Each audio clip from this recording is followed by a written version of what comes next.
Hello students, now we start our remaining part of lesson number 4 the Cantervilla Ghost। इसमें आपने पढ़ा था कि जो कैंटरविला जो घोस्ट है उसको वो लुब्रिकेटर जो मिस्टर ऑटिस हैं वो क्या करते हैं, उसको लुब्रिकेटर ऑयल लगाने की सजेशन देते हैं। तो वो बहुत ज़्यादा एंगर हो जाता है, बहुत ज़्यादा गुस्सा हो जाता है कि वो किस तरीके से कि वो बात करता है कि किस तरह से वो एक मैं घोस्ट हूँ, वो घोस्ट से वो बिल्कुल भी नहीं डर रहे हैं और वो मेरे से क्या कह रहे हैं, मेरे से इस तरीके की एक नॉर्मली बात कर रहे हैं जैसे कि वो मेरे से बिल्कुल भी नहीं डरते। तो अब now let us start our next paragraph कि just however as he reach the top of the great oak staircase. इसमें आपने देखा था ना कि उन्होंने उसको बॉटल को फ्लोर पर फेंक दिया और बहुत गुस्से से कॉरिडोर में चला गया। तो क्या जस्ट तभी हाउएवर वास्तव में वो पहुँचे क्या ग्रेट ओक स्टेयरकेस, जो ओक का पेड़ होता है ना उसकी लकड़ी से बनी हुई स्टेयरकेस पर वो ऊपर टॉप पर पहुँच गए। A door was flung open, तभी एक दरवाज़ा वहाँ पर खुला। Two little white robe figures appeared, कि वहाँ पे दो छोटी छोटी सी वाइट रोब यानी कि सफ़ेद कपड़े पहने हुए जो फिगर थी, यानी कि बच्चों की जो फिगर थी वो प्रकट हुई, मतलब अपीयर हुई। And a large pillow whizzed past his head, और एक बड़ा सा जो पिलो था वो उसके ऊपर फू करके उसने विज करके मतलब फू करके उसके सिर के पास से उन्होंने फेंका, उसके ऊपर डाला।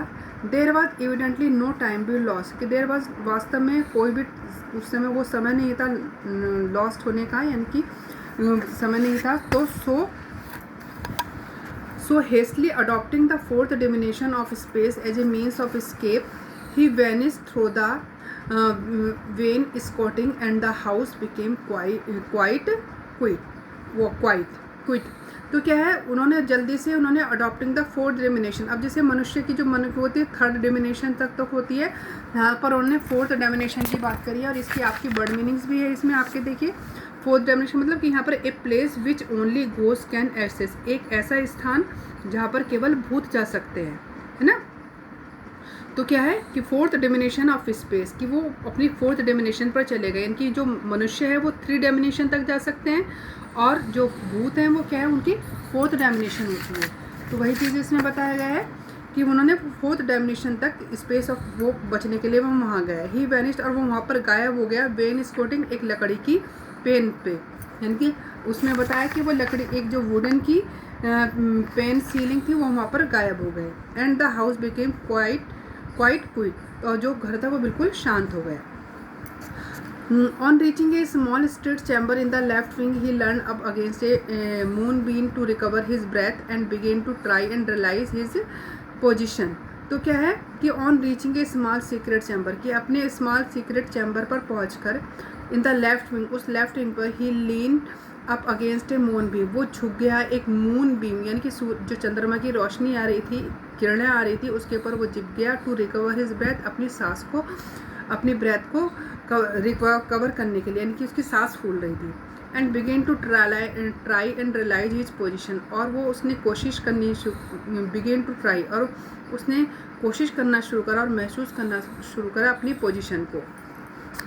Never in a brilliant and uninterrupted career of 300 years had he been so grossly insulted. अब वो भूत जो कहता है कि लगभग 300 साल के उसके कैरियर में कभी भी इस तरीके से उसकी कभी भी इंसल्ट नहीं हुई, कि never in a brilliant interpret, उसको कभी भी नहीं रोका गया, या कभी भी उसको कोई भी इंटरप्रेट होता है रुकावट, और अनइंटरप्टेड में से होता है बिना रुकावट के। तो उसका कैरियर बहुत अच्छी तरह से चल रहा था, यानी कि जो भूत की जो स्थिति थी वो बहुत अच्छी थी, लेकिन इससे पहले कभी उसकी इतनी इंसल्ट नहीं हुई। ही thought of the डॉगर duchess whom he had frightened into a fit as she stood before the glass in her lake and diamonds. अब यहाँ पे जो घोस्ट है ना बेटा, वो अपने पिछले दिनों को रिमाइंड कर रहा है कि कैसे जो भूत है, कैसे जो लोग जो मनुष्य थे, जो ह्यूमन बींग्स थे, वो उससे डरते थे।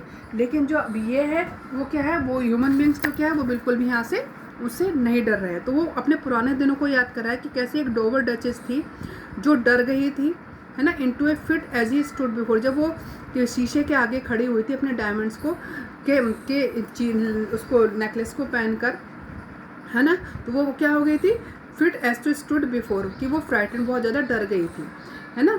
तो क्या है, ऑफ द 4 हाउसमेट्स, और लगभग जो 4 उसकी जो और वो याद करता है कि of the 4 housemates who had gone into hysterics when he merely grinned at them through the curtains in one of the spare bedrooms.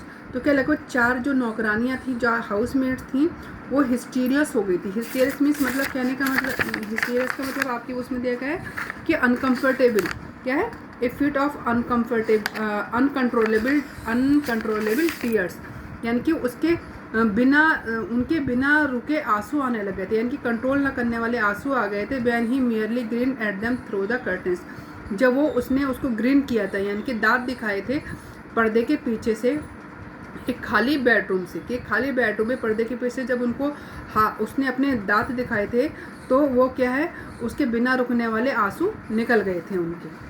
Of the rector of the parish whose candle he had blown out as he was coming late one night from the library and who had been under the care of Sir William Bull। तो अब वो क्या है, अब वो एक parish की एक प्रीस्ट, रेक्टर होता है, जो प्रीस्ट था, एक पैरिश होता है प्रदेश का, जो एक गांव का जो प्रीस्ट था, उसने जिसकी कैंडल को क्या कर दिया था, बुझा दिया था, जब वो देर रात से लाइब्रेरी के अंदर से आ रहा था, और वो भी बहुत ज़्यादा डर गया था। And who had been under the care of Sir William Gull, जबकि वो सर विलियम गुल जो थे एक फेमस पर्सन थे, उनके अंडर में वो था, लेकिन तब भी वो उन्होंने उस प्रीस्ट के कैंडल को बुझा दिया था। अब क्या है, end of old madam de Tremouillac who having waked up one morning early and seen a skeleton seated in the arm chair by the fire reading her diary. तो क्या है कि ओल्ड मैडम ऑफ ट्रेमुलिक, एक ट्रेमुलिक जो madam थी, जो उन्होंने क्या किया था कि अपने वीकेंड पर एक दिन सुबह को उन्होंने एक स्केलेटन, यानी कि कंकाल सा बैठा हुआ देखा था उनकी आर्म चेयर पर, bye the fire reading her diary, जबकि वो उनकी डायरी को पढ़ रहा था। तो क्या कहने का मतलब है कि had been confined to her bed for 6 weeks. तो उसको इस इंसिडेंट को देखने के बाद में उस लेडी को लगभग 6 सप्ताह लग गए थे बिस्तर पर, है ना, with an attack of brain fever. क्यों? क्योंकि उसको ब्रेन फीवर हो गया था। ब्रेन फीवर होने के कारण वो 6 सप्ताह तक बिस्तर पर पड़ी रही थी। ही remembered the terrible night when the wicked Lord Canterville was found choking in her dressing room. He remembered, उसको याद आया कि उस भयानक रात्रि के विषय में, जब एक विकेड यानी कि एक दुष्ट लॉर्ड कैंटरविल थे, उसने उसको पाया गया था choking in his dressing room, कि उनका गला चौक हो गया था उसके ड्रेसिंग रूम में, with the naive of diamonds half way down his throat. कि नेव ऑफ डायमंड्स, यानी कि नेव ऑफ डायमंड्स का मतलब होता है बेटा ताश के जो पत्ते होते हैं ना, जिनका आकार क्या होता है, ये आपकी बुक में भी दे रखा है ना, कि जैक ऑफ डायमंड्स, यानी कि एक प्लेइंग कार्ड होता है उस जिसका, तो वो प्लेइंग कार्ड्स था जिसमें हाफ वे डाउन थ्रोट, जो आधा उसके गले में अटक गया था, यानी उसके गले में अटकने के कारण वो चौक हो गया था। And confess that he had cheated Charles James Fox out of 50,000 pounds at Crockfield's by means of that very card, and swore that the ghost had made him swallow it। तो कहने का मतलब ये है कि जो एक दुष्ट लॉर्ड कैंटरविल था, उसका गला चौक हो गया था उस कार्ड से। क्यों? क्योंकि उसने कन्फेस किया था कि उसने लगभग 50,000 pounds की जो चीटिंग करी थी जेम्स क्रॉकफील्ड के साथ में। बाय मीन्स, इसका मतलब ये था कि ऑफ दैट वेरी कार्ड, यानी कि वो जो कार्ड था उस वेरी कार्ड से। एंड सोर, उसने कसम खाई, that the ghost had made him swallow it, और उसने एक कसम खाई, ये जो भूत है, had made him swallow it, उसने उसको निगलने के लिए मजबूर किया। अब देखिए, all his great achievements came back to him again, कि उसकी सारी जो ग्रेट अचीवमेंट्स, यानी कि उसने अब तक जो जीवन में किया था, वो केम बैक, वापस आ रहे थे उसके पास दोबारा। With the enthusiastic egotism of the true artist, he went over his most celebrated performance and smiled bitterly to himself as he recalled to mind her last appearance as Red Reuben, his debut as Gaunt Gibbon, and the furore he had excited one lovely June evening by merely play 9 piece। यहाँ पे देखिए बेटा कि all his, उसकी जो achievement थी वो came back, वो दोबारा वापस आ रही थी। और ये जो एंथुसियास्टिक इगोटिज्म था उसका उत्साह देने वाली जो युगो थी, एक ट्रू आर्टिस्ट की तरह से, वो अपनी उस इन जो सेलिब्रेटेड अपनी इन परफॉर्मेंसेस को क्या कर रहा था, पिछली को सेलिब्रेट कर रहा था और मुस्कुरा रहा था बिटरली अपने आप पर ही। ऐसी रिकॉल टू माइंड, और जब उसने अपने याद किया यानी कि रिकॉर्ड किया अपने माइंड में अपनी लास्ट अपीयरेंस को, उसकी जो लास्ट अपीयरेंस क्या थी, रेड रिबन की थी, उसका जो डेब्यू था गॉड गिवन में। बेटे ये सारे करेक्टर उसमें हैं जो उसने